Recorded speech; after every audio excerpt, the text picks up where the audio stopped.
Skylar, une jeune adolescente, disparaît du jour au lendemain. Et si tout laisse à penser qu'il s'agit d'une fugue, vous allez voir qu'on est face à l'un des meurtres les plus marquants de ces 10 dernières années.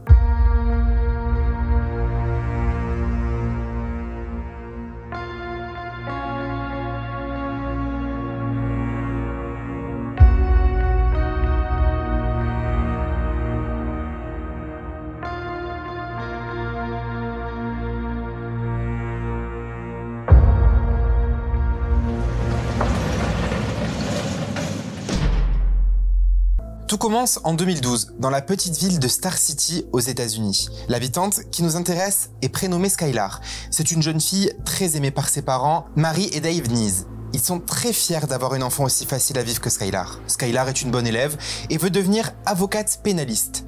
Cet été-là, elle le passe avec Sheila et Rachel, deux filles de son âge qui viennent tout le temps chez elle. On peut le dire, les trois copines forment un trio inséparables. Quand elles ne traînent pas ensemble, elles se parlent constamment sur Twitter ou encore Facebook. Comme la plupart des personnes de leur génération, elles sont très actives sur les réseaux sociaux. Et si d'apparence, elles ont l'air de trois filles modèles, en réalité, elles font aussi quelques incartades. Elles ont cette nouvelle habitude de se donner rendez-vous quelque part en cachette pour aller fumer de l'herbe et boire des coups. Depuis quelques semaines, Skylar fait de plus en plus le mur pour rejoindre ses deux amies. On pourrait limite penser qu'elles ont une mauvaise influence sur elle, qui est d'habitude si docile. Skylar attend donc que ses parents soient endormis et passe par sa fenêtre pour sortir en douce. C'est d'ailleurs ce qu'elle fait le soir où tout va basculer. Le lendemain matin, Dave ne voit pas sa fille au petit déjeuner. Il part au travail sans s'inquiéter, mais quand il revient pour déjeuner, il remarque que Skylar est toujours enfermée dans sa chambre. Il frappe à sa porte, mais elle ne répond pas. L'entrée est verrouillée de l'intérieur. Pourquoi Skylar, en plein milieu de la journée, a-t-elle besoin de s'enfermer? Dave fait le tour de la maison pour regarder par la fenêtre de sa chambre. Il voit un petit banc qui est posé sous la fenêtre de Skylar et comprend tout de suite ce qu'elle a fait le mur. Il est loin d'être naïf et sait très bien que depuis quelque temps, sa fille sort en pleine nuit. Il se dit qu'elle est jeune et que la connaissant, elle ne doit pas faire de grosses bêtises. Donc, il fait semblant de rien voir. Sauf qu'habituellement, chaque matin, elle est de retour et là c'est différent. À ce moment-là, son téléphone sonne. C'est le responsable du restaurant dans lequel Skylar a un petit contrat étudiant. Il s'inquiète car la jeune femme ne s'est pas présentée au travail et il n'a aucune nouvelle d'elle. Le père de Skylar commence à être vraiment très inquiet. Il sait que sa fille est une personne très responsable et qu'elle n'aurait jamais raté le travail sans explication. Il comprend donc de suite qu'il y a un problème. Il appelle immédiatement ses amis, mais personne ne sait où elle est. Sheila lui explique qu'elles se sont parlé la nuit, vers minuit exactement, mais qu'elle n'a aucune idée d'où elle était à ce moment-là et ce qu'elle faisait. Les parents de Skylar laissent passer encore quelques heures, puis pris de panique, ils se rendent au poste de police de Star City pour signaler la disparition de leur fille. Les policiers prennent très au sérieux cette déposition et commencent vite leur enquête. Ils sont bien décidés à la retrouver. Ils appellent tous les amis de Skylar, dont la fameuse Sheila, qui change de version. Elle dit qu'elle était avec Rachel et qu'elles sont allées récupérer Skylar en voiture vers 23h. Elles ont ensuite passé une petite heure avec elle et l'ont raccompagnée en la déposant dans sa rue, mais à quelques centaines de mètres de chez elle. Une fois que la police a cette information, ils se débrouillent pour trouver des images des caméras de surveillance aux alentours. Et bingo, sur une vidéo récupérée grâce à une résidence voisine, ils voient Skylar qui traverse un parking et qui monte dans un véhicule. La police imagine de suite que Skylar a fugué. Sauf que pour ses parents, cette théorie est totalement improbable et n'a pas de sens, car ils n'avaient pas le moindre problème qui pourrait expliquer ça. Pour eux, la thèse de la fugue ne tient pas la route. Par contre, les images vues ne font que renforcer leur inquiétude et ils voient bien que quelque chose ne va pas. Ils continuent, en parallèle des enquêteurs, à tout faire pour retrouver leur fille. Ils contactent tout le monde et essayent d'avoir des infos à droite, à gauche, mais ils n'obtiennent pas grand-chose malheureusement.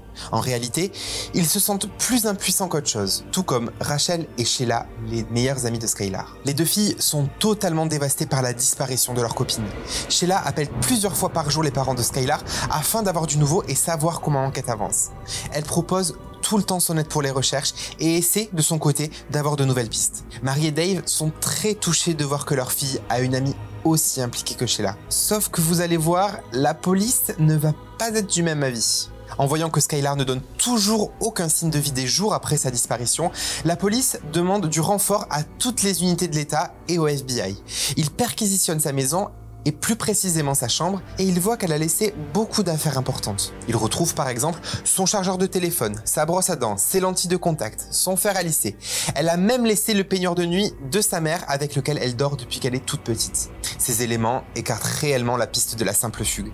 Les ados prennent normalement quelques affaires quand ils partent de leur plein gré. Les nouveaux enquêteurs en sont maintenant sûrs, ils sont face à une disparition très inquiétante et ils reprennent toute l'enquête depuis le début. La première chose qu'ils font, c'est se rapprocher du cercle proche de la jeune femme. C'est ainsi qu'ils interrogent Sheila et Rachel et qu'ils ont un certain pressentiment. Pour eux, les deux filles leur cachent des choses.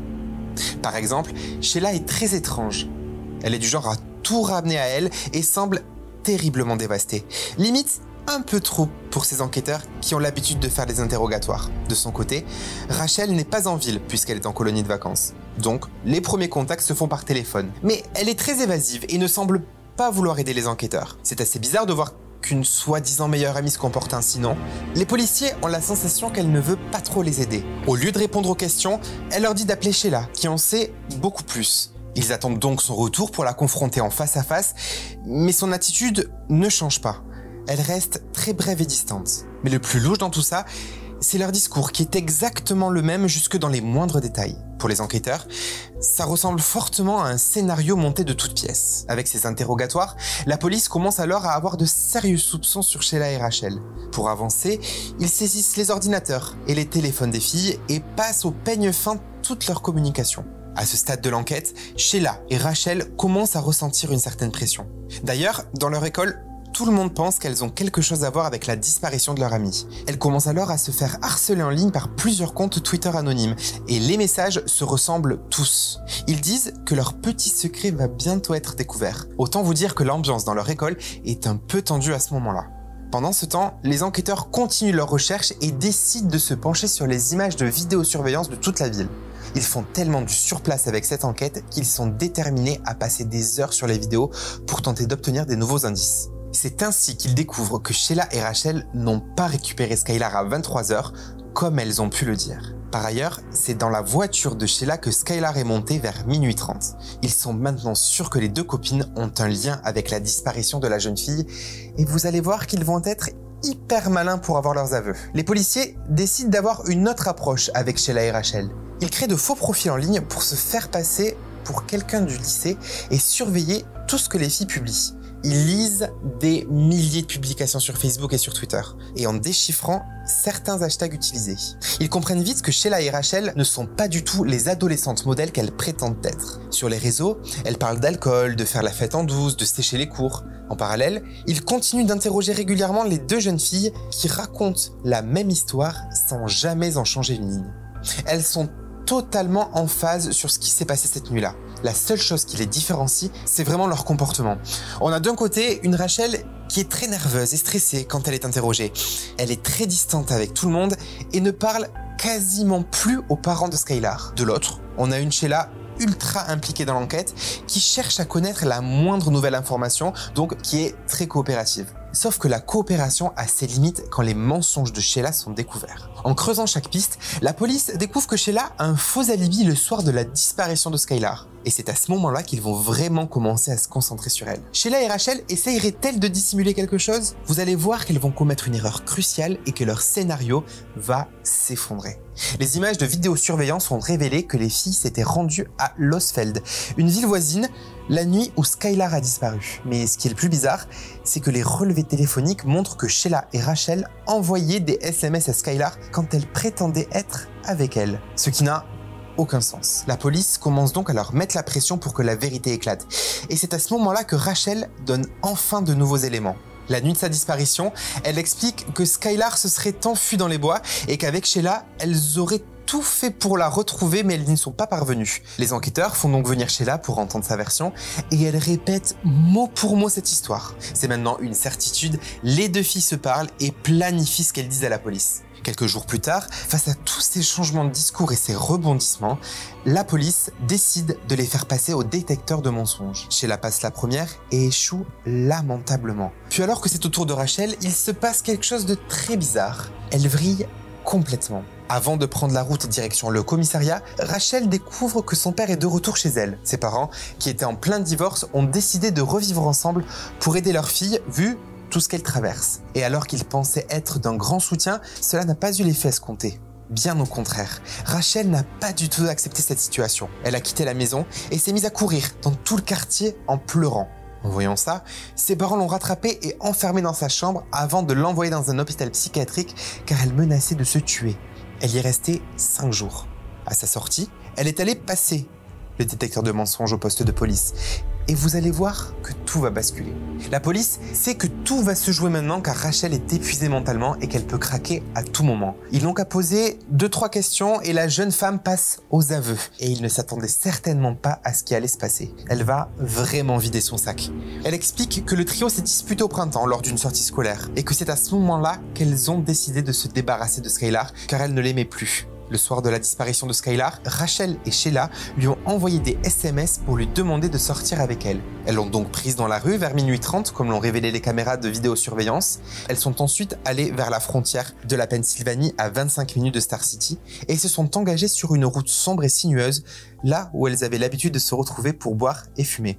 Skylar n'a donc pas trouvé ça bizarre. Quand elles sont sorties de la voiture, elles ont un peu marché et elles ont commencé à blesser Skylar avec des couteaux de cuisine qu'elles avaient pris chez elles. Au total, elles l'ont poignardée 50 fois et l'ont regardée se vider de son sang jusqu'à ce qu'elle arrête de gémir. On est donc bien loin de la possible fugue ou de la potentielle overdose. C'est bien une affaire de meurtre. Comme vous vous en doutez, Rachel a confirmé qu'elles avaient tout prémédité. Elles ont par exemple pensé à prendre avec elles du papier essuie-tout, du chlore, des vêtements de rechange et une pelle pour creuser un trou. Mais quand elles ont réalisé que le sol était trop dur et rocheux, elles ont traîné son corps près d'un arbre et l'ont recouvert de débris et de branches. Une fois son cadavre caché, elles ont éteint le téléphone portable de Skylar et l'ont laissé à côté d'elle.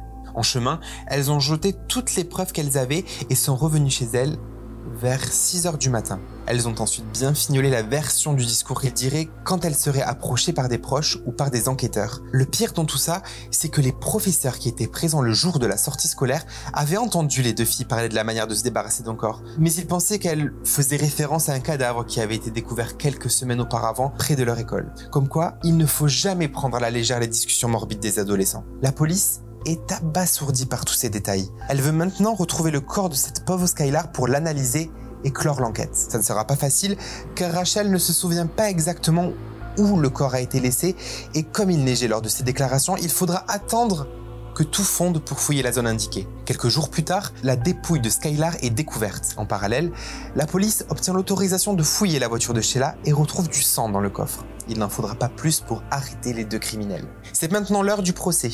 Et du haut de leurs 16 ans, les deux jeunes filles sont jugées en tant qu'adultes. Dans le tribunal, tout le monde dira que l'attitude de Sheila fait froid dans le dos. Elle ne semble avoir aucun remords et sourit même aux parents de Skylar comme si rien ne s'était passé. Elle plaide non coupable à toutes les accusations avant de finalement se rétracter, voyant qu'elle n'a aucune chance de s'en sortir. Elle n'a jamais demandé pardon à la famille de Skylar et Sheila est reconnue coupable de meurtre au premier degré et condamnée à la réclusion à perpétuité avec possibilité de libération conditionnelle après 15 ans.